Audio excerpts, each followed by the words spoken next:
ॐ नमो भगवते वासुदेवाय।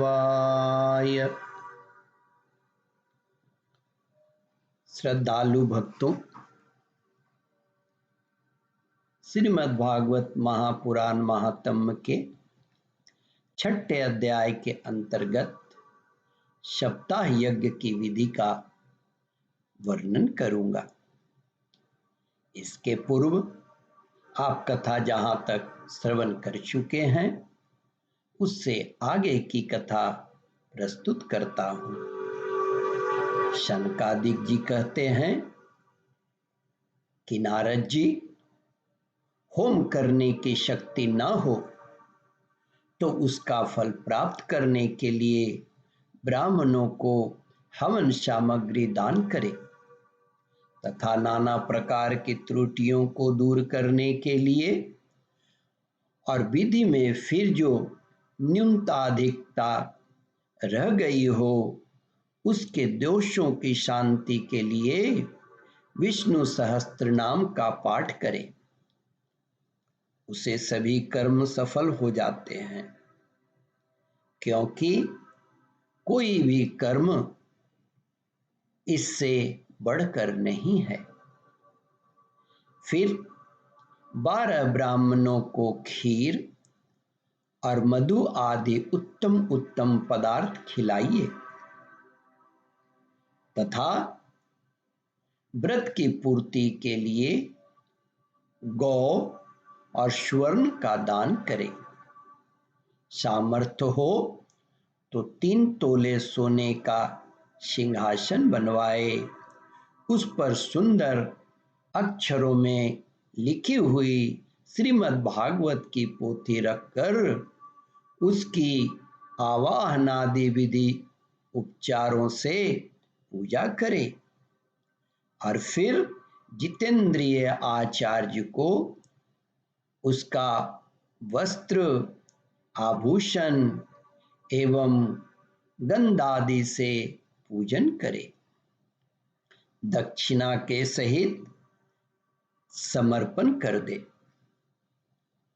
यो करने से वह बुद्धिमान दाता जन्म मरण के बंधनों से मुक्त हो जाता है।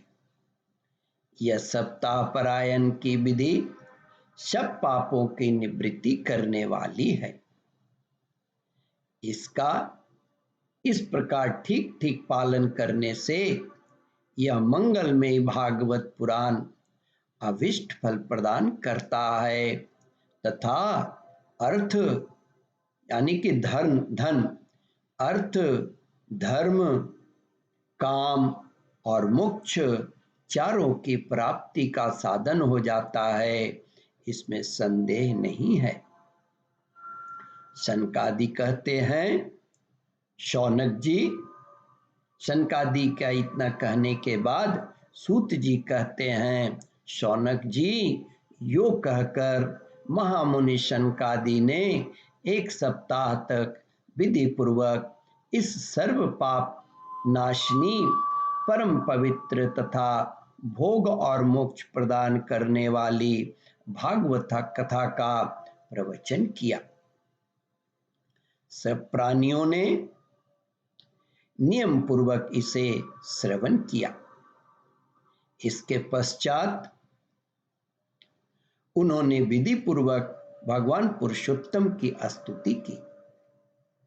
कथा के अंत में ज्ञान, वैराग्य और भक्ति को बड़ी पुष्टि मिली और वे तीनों एकदम तरुण होकर सब जीवों का चित्त अपनी ओर आकर्षित करने लगे।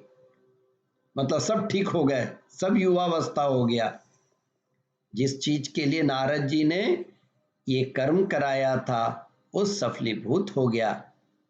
अपना मनोरथ पूरा होने से नारद जी को बड़ी प्रसन्नता हुई। उनके सारे शरीर में रोमांच हो आया और वे परमानंद से पूर्ण हो गए।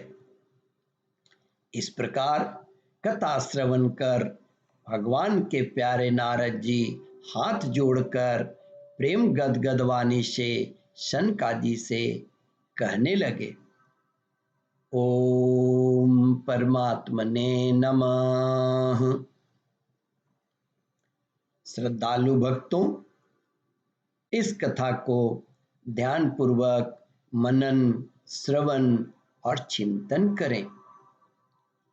इस कथामृत का रसास्वादन कराने के लिए अपने बंधु बांधवों को भी इसे वितरित करें, यानी कि शेयर करें। इस वीडियो को लाइक, शेयर और सब्सक्राइब करें ताकि आपको दूसरे दिन का वीडियो भी आसानी से मिलता रहे। ओम परमात्मने नमः।